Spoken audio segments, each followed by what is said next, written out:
Eli mä oon tammikuussa lähes juoksemaan 7 maratonia 7 mantereella 7 päivässä. Ja se yksi syy, miksi mä tähän haasteeseen tartuin, oli se, että mä tein virallisesti tämän ensimmäisenä naisena maailmassa. Mua on muutenkin aina kiehtonut tehdä tempauksia, joissa mä joko menen jonkun perässä, jonkun jälkiä pitkin, tai sitten se, että mä pystyn ekana tekemään jotain. Se haaste, se itsensä kasvattaminen, se on ollut mulle näistä tosi iso asia, koska musta tuntuu, että nimenomaan liikuntasuorituksien avulla se itsevarmuus sitten kaikessa muussakin on kasvanut.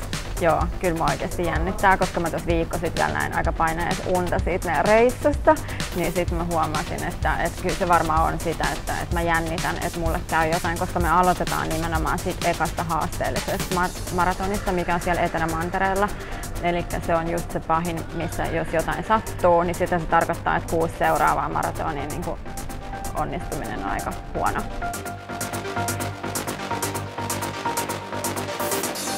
Omalla vastuulla on kaikki omat lisäravinteet ja protskupatukat sun muut, että niitähän järjestäjän puolelta ei tule. Mutta muuten lämminateriat ja kaikki. Mutta siinähän meidän palautuminen tapahtuu periaatteessa tasan yläilmoissa, koska me ollaan jokaisessa maassa noin 13 tuntia ja sitten me lennetään seuraavaan paikkaan. Kyllä se on aika pitkälti itsestäkin, että pitää huolen siitä, että nukkuu riittävästi ja juo paljon.